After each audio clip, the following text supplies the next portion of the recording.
نحمده و نصلی علی رسول الکریم. الصلاۃ والسلام علی افضل المسلمین. الصلاۃ والسلام علی افضل النبیین. الصلاۃ والسلام علی خاتم النبیین. اعوذ باللہ من الشیطان الرجیم. بسم اللہ الرحمن الرحیم. اللہم صلی علی سیدنا مولانا محمد فی الاولین والآخرین فی الملائل اعلی یوم الدین. اللہم انزل المقد المقرب عندک یوم القیامہ. اللہ تعالیٰ کا لاکھ لاکھ شکر ہے کہ اس نے ہمارا وقت فارغ کیا کہ یہاں بیٹھ کر رمضان مبارک کے اس مہینے میں جمعہ، رمضان مبارک کا جمعہ، جمعۃ الوداع، فطر یا فطرانہ یا صدقہ فطر اور عید الفطر کے بارے میں تھوڑی سی بات ہم کر سکیں. اللہ تعالیٰ سے دعا گو ہوں کہ جو کچھ ہم یہاں پر سنیں یا سنائیں، اللہ تعالیٰ ان تمام باتوں پر عمل کرنے کی توفیق عطا فرمائے. رمضان مبارک کی برکتوں اور رحمتوں کا کیا کہنا. روزہ، تراویح، قرآن پاک، شب قدر، اعتکاف جیسی نعمتوں کے ساتھ ساتھ اللہ تعالیٰ نے جمعہ اور جمعۃ الوداع جیسی نعمت، رمضان مبارک کی وہ نعمتیں ہیں جو ہمیں یقینی طور پر گناہوں سے دور لے جاتی ہیں. جمعے کے معنی جمع کرنا ہے، یعنی جمع ہونے کا دن. اصطلاح میں اس دن مسلمان نماز جمعہ کے لیے جمع ہوتے ہیں. ایک حدیث میں آیا ہے کہ نبی کریم صلی اللہ علیہ وآلہ وسلم نے فرمایا، بے شک جمعے کا دن تمام دنوں کا سردار اور اللہ تعالیٰ کے نزدیک سب سے زیادہ عظمت والا دن ہے. اس کا درجہ اللہ تعالیٰ کے نزدیک عید الاضحیٰ اور عید الفطر سے بھی زیادہ ہے. اس کی 5 خصوصیات ہیں. اللہ تعالیٰ نے اسی دن حضرت آدم علیہ السلام کو پیدا فرمایا، اسی دن ان کو روئے زمین پر اتارا، اسی دن اللہ تعالیٰ نے ان کو وفات دی، اور اس دن میں ایک گھڑی ایسی ہے کہ بندہ اس میں جو بھی اللہ سے مانگتا ہے اللہ تعالیٰ اسے ضرور دے دیتا ہے، جب تک کہ حرام چیز کا سوال نہ کرے، اور اسی دن قیامت آئے گی. جمعے کے دن ہر مقرب فرشتہ، آسمان، زمین، ہوائیں، پہاڑ اور سمندر قیامت کے آنے سے ڈرتے رہتے ہیں. ابن ماجہ حدیث نمبر 1084. ظہور اسلام کے بعد نبی کریم صلی اللہ علیہ وسلم کو جو آخری الہامی کتاب کلام الہی دی گئی، اس میں یوم جمعہ کا ذکر کیا گیا ہے. اس عنوان سے پارہ 28 میں ایک مستقل سورۃ جمعہ نازل ہوئی.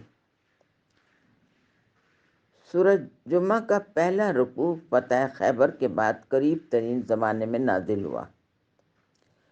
دوسرا رکوع ہجرت کے بعد قریب ترین زمانے کا ہے، کیونکہ حضور پاک صلی اللہ علیہ وسلم جیسے ہی مکہ سے ہجرت فرما کر مدینہ تشریف لائے تو 5ویں روز ہی جمعہ ہو گیا تھا. سورہ جمعہ آیت نمبر 9 اور 10 میں ارشاد باری تعالیٰ ہے، ترجمہ: مومنو، جب جمعے کے دن نماز کے لیے اذان دی جائے تو اللہ کی یاد یعنی نماز کے لیے جلدی کرو اور خرید و فروخت کو ترک کر دو، اگر سمجھو تو یہ تمہارے حق میں بہتر ہے.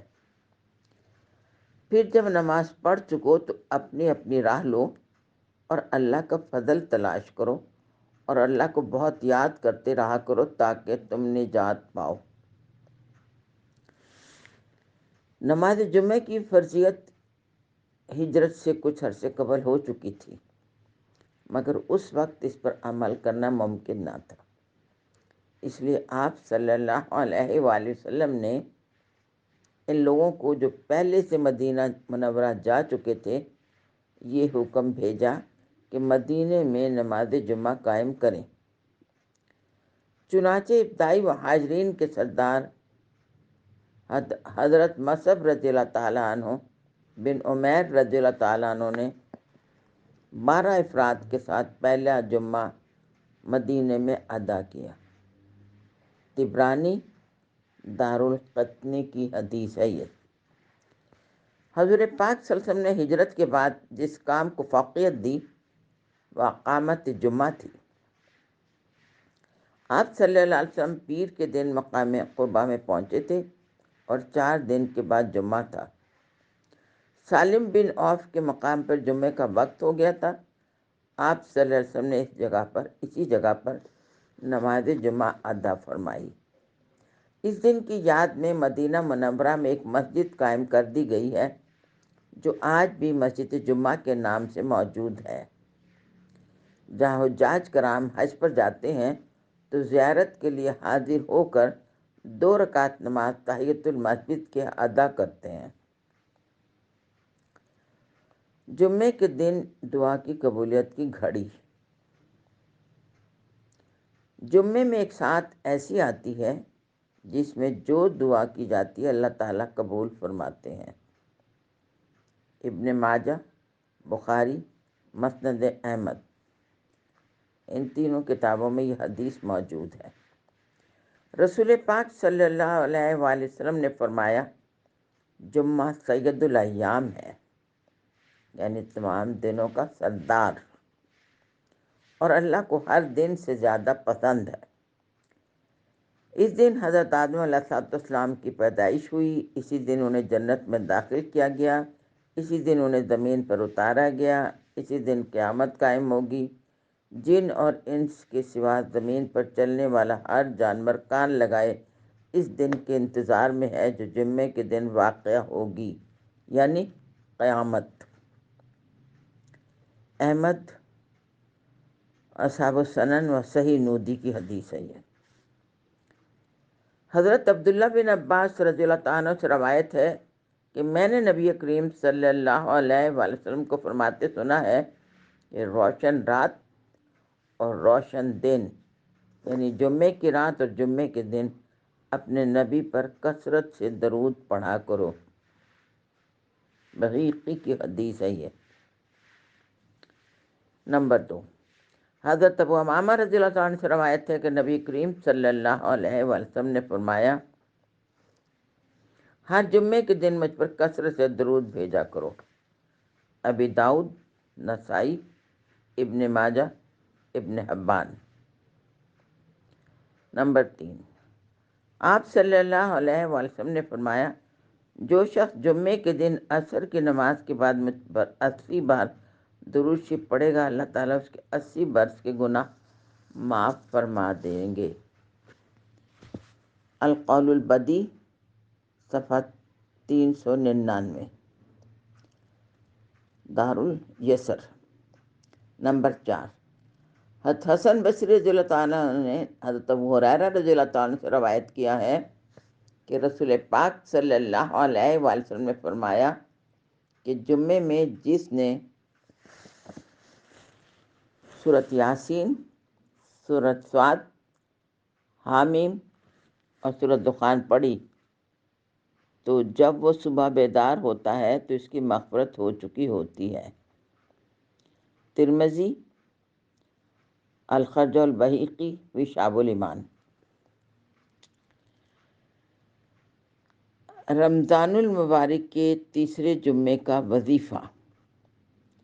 ایک وظیفہ ہے جو ہر جمعے کو پڑھا جا سکتا ہے، لیکن اس کی سب سے بڑی فضیلت رمضان المبارک کا تیسرا جمعہ ہے۔ اگر اللہ تبارک تعالیٰ حیات اور زندگی دے اور تیسرا جمعہ ملے تو جمعے کے دن کسی بھی وقت یہ وظیفہ کر سکتے ہیں۔ اللہ تعالیٰ سے دعا کرنی ہے، اس دعا کی برکت سے اللہ تعالیٰ بڑے سے بڑا مرض انسان کے جسم سے ختم کر دیتا ہے۔ اس کی تعداد یہ ہوگی: درود ابراہیمی 11 بار، سورہ علم نشرح 21 بار، سورہ قدر 21 بار، اور پھر آخر میں پھر درود ابراہیمی 11 بار۔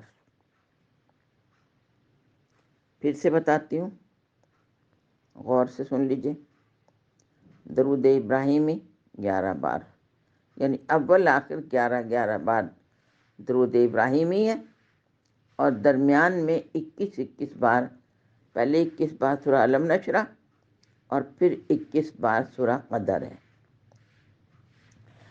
جمعۃ الوداع، جمعۃ الوداع جو رمضان المبارک کا آخری جمعہ ہے، اس جمعے کی اپنی بہاریں اور اپنی نعمتیں ہیں۔ یہ اس بات کی علامت ہے کہ برکتوں، رحمتوں اور نعمتوں سے بھرپور رمضان اب رخصت ہوا چاہتا ہے۔ دیکھا جائے تو اس ماہ کے دوران روزے داروں نے تطہیر نفس کے لیے جو عبادات کی ہیں، جمعۃ الوداع ان کا نقطۂ معراج ہے۔ جمعۃ الوداع کے روز دنیا بھر کے مسلمان اللہ تعالیٰ کے حضور سر بسجود ہو کر اپنے اپنے گناہوں کی معافی مانگتے ہیں، اور ملک و ملت اور پورے اسلامی دنیا کی سربلندی کے لیے ان کے ہاتھ اٹھتے ہیں۔ یوں تو ہر نماز جمعہ میں مسجد نمازیوں سے بھری بھی ہوتی ہے، لیکن خاص طور پر جمعۃ الوداع کے موقع پر روح پرور منظر دیکھنے میں آتے ہیں۔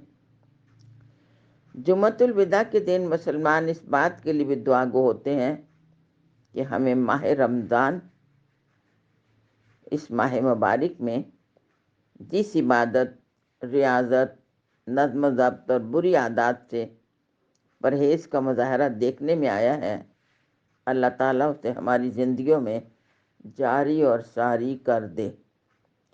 اس لیے جمعۃ الوداع ہمیں صرف یہی پیغام نہیں دیتا کہ ماہ صیام کا اختتام قریب ہے، بلکہ اس میں یہ پیغام بھی مضمر ہے کہ ماہ رمضان کی سعادتوں کو اب سارا سال جاری اور ساری رہنا چاہیے۔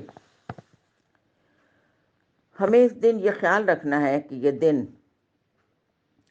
جمعۃ الوداع کا اب پورے 1 سال کے بعد آئے گا، اور نصیبوں والے اسے پائیں گے۔ گویا یہ دن رمضان مبارک کی رخصتی اور عید الفطر کی آمد کا دن ہے۔ جمعۃ الوداع مبارک پر ہر مسلمان غم اور خوشی کے ملے جلے جذبات سے مغلوب ہوتا ہے۔ خوشی اس بات کی کہ وہ امتحان میں پورا اترا ہے، اس نے رمضان المبارک کا ارشادات ربانی کے مطابق احترام کیا ہے، اور روزے، تراویح، اعتکاف، قرآن پاک، ذکر وغیرہ سب کچھ کرنے کی پوری بھرپور کوشش کی ہے، اور اللہ تعالیٰ کی خوشنودی کی خاطر بھوک پیاس کو برداشت کیا ہے اور اپنی خواہشات کو ترک کیا ہے۔ اور غم اس بات کا ہوتا ہے کہ بڑی برکتوں والا مہینہ اب رخصت ہو رہا ہے، جس میں جنت کے دروازے کھلے تھے، دوزخ کے دروازے بند تھے، سرکش شیاطین قید کر دیے گئے تھے۔ فضا میں ایک عجیب قسم کی خوشبو تھی جو رمضان مبارک کے ساتھ ہی رخصت ہو جائے گی۔ ہمیں جمعۃ الوداع کے دن نہایت عاجزی سے اللہ تعالیٰ کے حضور آہذاری کرنی چاہیے اور اپنے گزشتہ گناہوں سے معافی مانگنی چاہیے۔ اب جمعۃ الوداع کے بعد خاص طور سے جو چیز آپ کو بتائی جائے گی، روزوں کے لیے ایک اور خاص چیز ضروری ہوتی ہے کہ رمضان المبارک میں وہ ہے صدقہ فطر یا فطرانہ۔ اس کے بعد عید الفطر آ جائے گی۔ رمضان المبارک میں روزوں کی برکتوں اور نعمتوں سے فیض یاب ہونے کے بعد رمضان المبارک کے اختتام پر روزوں کا صدقہ یعنی صدقہ فطر دیا جاتا ہے، جسے عام طور پر فطرانہ کہتے ہیں۔ روزہ رکھنے والے پر یہ صدقہ فطر ادا کرنا واجب ہے۔ یہ ادائیگی ہی سے قبول ہوگا، یہ معاف نہیں ہوگا۔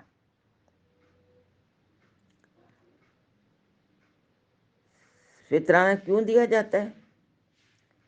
حضرت ابن عباس رضی اللہ تعالیٰ عنہ سے روایت ہے کہ نبی کریم صلی اللہ علیہ وآلہ وسلم نے فرمایا، صدقہ فطر عید کی نماز سے پہلے اس لیے فرض کیا گیا ہے کہ روزے داروں سے روزے میں جو غلطیاں اور جو بےہودگیاں اور جو فاحش باتیں ہوئی ہیں، صدقہ فطر روزے دار کو ان سے پاک کر دیتا ہے۔ سنن ابن ماجہ جلد اول حدیث نمبر 1827۔ صدقہ فطر غربا و مساکین کا حق ہے۔ رمضان المبارک کے اختتام پر یہ صدقہ فطر یا فطرانہ دیا جاتا ہے۔ چونکہ رمضان المبارک گزر جانے کے بعد عید الفطر آتی ہے، اس عید کو عید الفطر اس لیے کہا جاتا ہے کیونکہ ماہ رمضان کے بعد عید کا دن افطار کا دن ہوتا ہے، اسی لیے اسی مناسبت سے اس صدقے کو صدقہ فطر کہتے ہیں۔ یہ نقد اور غلہ دونوں طرح سے دے سکتے ہیں۔ نبی کریم صلی اللہ علیہ وسلم نے فرمایا، روزے کی عبادت زمین و آسمان کے درمیان اس وقت تک معلق رہتی ہے جب تک مسلمان صدقہ فطر ادا نہیں کر دیتا۔ مسلم جامعہ ترمذی کی حدیث ہے یہ۔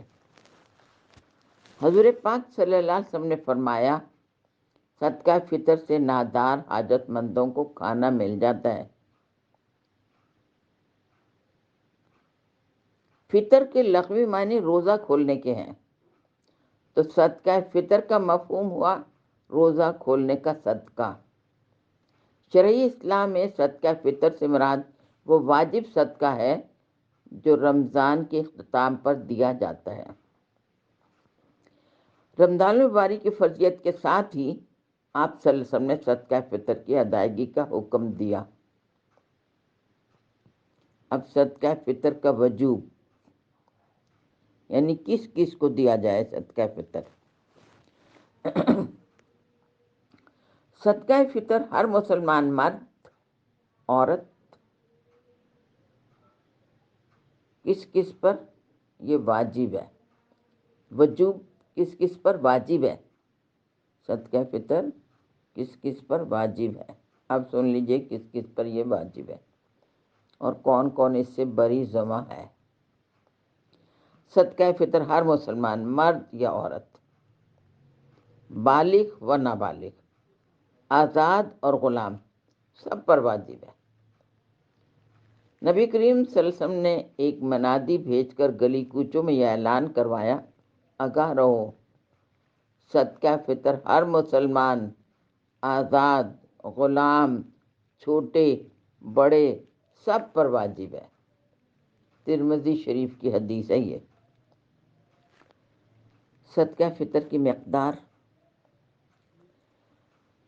حضور پاک صلی اللہ علیہ وسلم نے صدقہ فطر دینے کے لیے ان چیزوں کا ذکر فرمایا ہے جو عام طور پر غذا کے لیے استعمال ہوتی ہیں، مثلا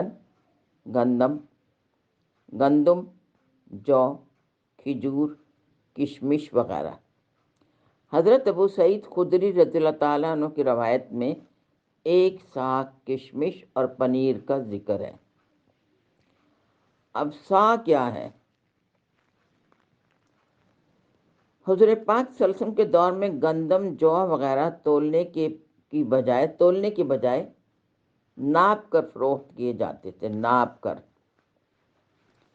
صاع ماپنے کا ایک ایسا پیمانہ ہے کہ جس کے ذریعے مذکورہ والا اشیاء کا تبادلہ اور خرید و فروخت ہوتی تھی۔ یعنی 1 صاع جو تھا وہ ایسا برتن تھا جس میں 3.25 سیر یا 2.5 کلو جنس آ جاتی تھی۔ ایسا برتن ناپ کے دیا جاتا تھا، حضور پاک کے زمانے میں تولا نہیں جاتا تھا۔ 3.25 سیر یا 2.5 کلو جنس۔ صدقہ فطر کی ادائیگی کی صورتیں کیا کیا ہو سکتی ہیں؟ حضور پاک صلی اللہ علیہ وسلم نے فرمایا کہ گندم، جو، کھجور وغیرہ بھی دی جا سکتی ہے، اور ان کی قیمت بھی دی جا سکتی ہے۔ علماء نے لکھا ہے کہ اصل چیز فقراء اور مساکین کی ضرورت کو پورا کرنا ہے۔ اگر اناج دینے میں ان کا فائدہ ہے تو اناج دے دیا جائے، اور اگر ضرورت پیسے سے پوری ہوتی ہے تو پیسے دے دیے جائیں۔ اب دیکھنا یہ ہے کہ صدقہ فطر کے مستحقین کون لوگ ہیں۔ صدقہ فطر اس شخص کو دیا جا سکتا ہے جس کو زکوٰۃ دی جاتی ہے۔ رشتہ داروں میں اگر مستحق ہیں تو ان کو دینے سے اجر دوہرا ملتا ہے۔ اولاد، ماں باپ، نانا نانی، دادا دادی کو صدقہ فطر نہیں دیا جا سکتا۔ پھر سے سن لیجئے، اولاد، ماں باپ، نانا نانی، دادا دادی کو صدقہ فطر نہیں دیا جا سکتا۔ شوہر بیویوں کو اور بیوی شوہر کو صدقہ فطر نہیں دے سکتی۔ بیوہ اگر مالدار ہے تو اسے صدقہ فطر دینے سے اس کی ادائیگی نہیں ہوگی۔ بیوہ مالدار ہے تو ہم اس کو صدقہ فطر نہیں دے سکتے۔ زکوٰۃ غیر مسلم کو نہیں دی جا سکتی، لیکن صدقہ فطر غیر مسلم کو دیا جا سکتا ہے۔ اب ہم نے یہ دیکھنا ہے کہ صدقہ فطر کس کی طرف سے ادا کیا جائے، کس کی طرف سے ادا کیا جائے۔ صدقہ فطر خوشحال مرد پر اپنے علاوہ نابالغ اولاد کی طرف سے بھی واجب ہے۔ اگر نابالغ اولاد دولت مند ہو تو اس کے مال سے ادا کرے۔ بالغ اولاد اگر نادار ہو تو اس کی طرف سے ادائیگی واجب ہے۔ ٹھیک ہے، بالغ اولاد اگر نادار ہو تو اس کی طرف سے ادائیگی واجب ہے۔ ٹھیک ہے، یعنی گھر کے خوشحال مرد کو۔ جو اولاد ذہنی طور پر معذور اور ہوش و خرد سے محروم ہو، یعنی پاگل ہو، وہ بالغ ہو یا نابالغ ہو، اس کی طرف سے صدقہ فطر ادا کرنا والد کے ذمہ لازمی ہے۔ وہ ملازم جو کسی کی سرپرستی میں ہو اور سرپرست اس کے کھانے پینے اور رہائش کا کفیل ہو تو اس کا صدقہ فطر ادا کرنا سرپرست کے لیے ضروری ہے۔ اگر بچوں کا والد موجود نہ ہو تو دادا کے لیے وہی احکام ہے جو بچوں کے باپ کے لیے ہیں، یعنی دادا پر پوتے پوتیوں کا فطرانہ ادا کرنا واجب ہے۔ اب صدقہ فطر کی ادائیگی کا طریقہ کار کیا ہوگا؟ ادائیگی کا طریقہ کار، صدقہ فطر الگ الگ حقداروں کو بھی دیا جا سکتا ہے اور چند آدمیوں کا جمع کر کے ایک محتاج کو بھی دے سکتے ہیں۔ صدقہ فطر ایک جگہ لوگوں کو جمع کر کے اجتماعی طور پر بھی دیا جا سکتا ہے۔ اسی طرح راہ خدا میں لڑنے والے مجاہدین بھی اس کا مصرف ہیں۔ اس سے اشاعت دین اور غلبہ دین کا بھی اجر ملے گا۔ صدقہ فطر کی ادائیگی کا وقت کیا ہے؟ صدقہ فطر واجب ہونے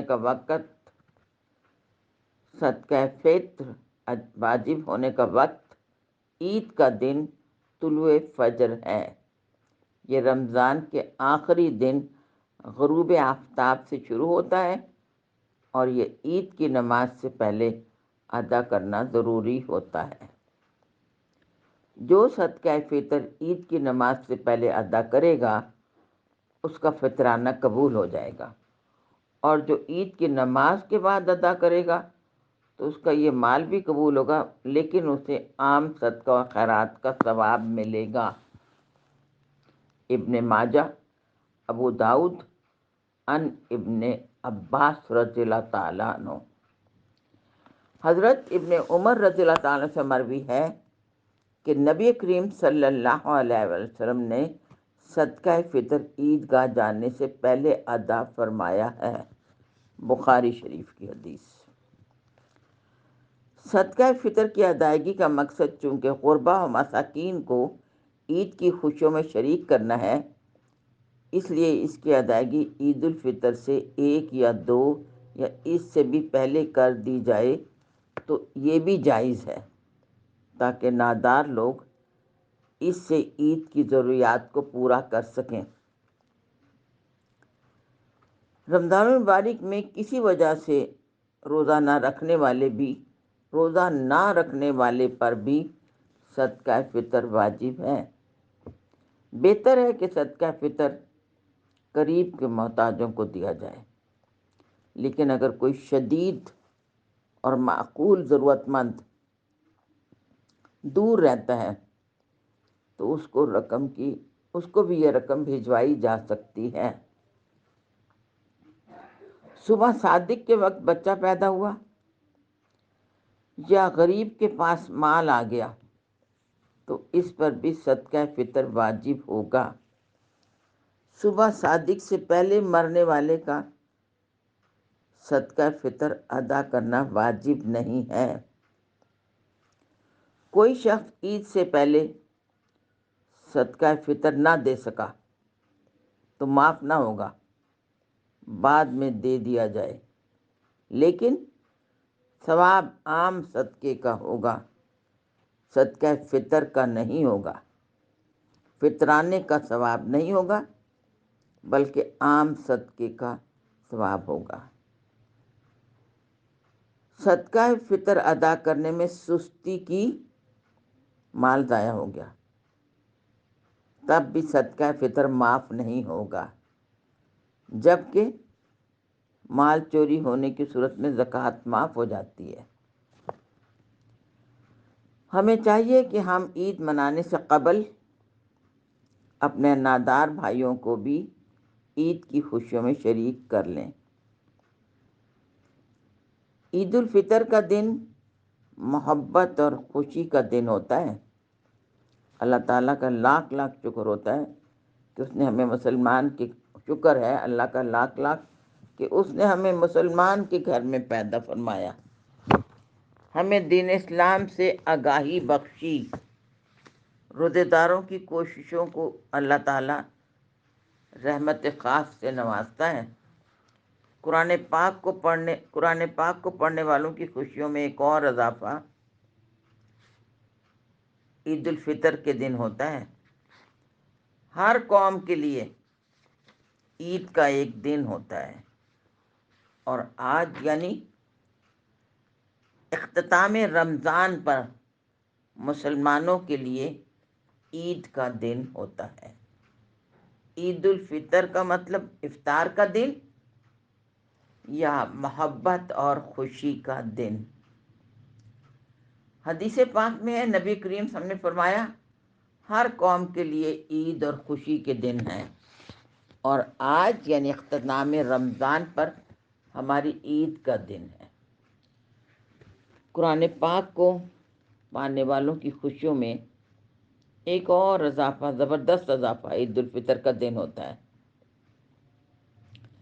حضرت انس رضی اللہ عنہ سے روایت ہے کہ نبی کریم صلی اللہ علیہ وآلہ وسلم جب ہجرت فرما کر مدینہ منورہ آئے تو دیکھا کہ وہاں 2 دن لوگ کھیل کود اور خوشیاں منانے میں گزارا کرتے تھے۔ آپ صلی اللہ علیہ وسلم نے دریافت فرمایا، یہ کھیل کود کے دن کون سے دن ہیں؟ انہوں نے عرض کیا، یا رسول اللہ صلی اللہ علیہ وآلہ وسلم، زمانہ جاہلیت میں ہم ان 2 دنوں میں خوب کھیل کود کیا کرتے تھے۔ آپ صلی اللہ علیہ وسلم نے فرمایا، اللہ تعالیٰ نے ہمیں ان کے بدلے ان سے بہت بہتر دن عطا فرمائے ہیں، اور وہ عید الفطر اور عید الاضحیٰ کے دن ہیں۔ عید کی نماز سے پہلے میٹھی چیز کھا کر گھر سے روانہ ہونا سنت ہے۔ رسول پاک صلی اللہ علیہ وسلم طاق عدد میں 7 عدد کی جویں کھا کر گھر سے روانہ ہوا کرتے تھے۔ عیدگاہ پیدل جانا سنت ہے، بوجہ معذوری کے اگر کوئی عذر ہو تو سواری پر جا سکتے ہیں۔ مرد اور عورتیں دونوں عیدگاہ جا سکتے ہیں بشرطے عورت پردہ میں ہو۔ شوال کا چاند نظر آتے ہی تکبیر پڑھنی شروع کر دینی چاہیے۔ تکبیر کیا ہے؟ اللہ اکبر، اللہ اکبر، اللہ اکبر، لا الہ الا اللہ واللہ اکبر، اللہ اکبر وللہ الحمد۔ اور یہ تکبیریں عید کی نماز ہونے تک پڑھتے رہیں۔ عید کی نماز کے لیے عیدگاہ جاتے ہوئے صدقہ خیرات اور صدقہ فطر غریبوں کو دیتے ہوئے اور تکبیریں پڑھتے ہوئے عیدگاہ تک چلے جائیں۔ عید کے دن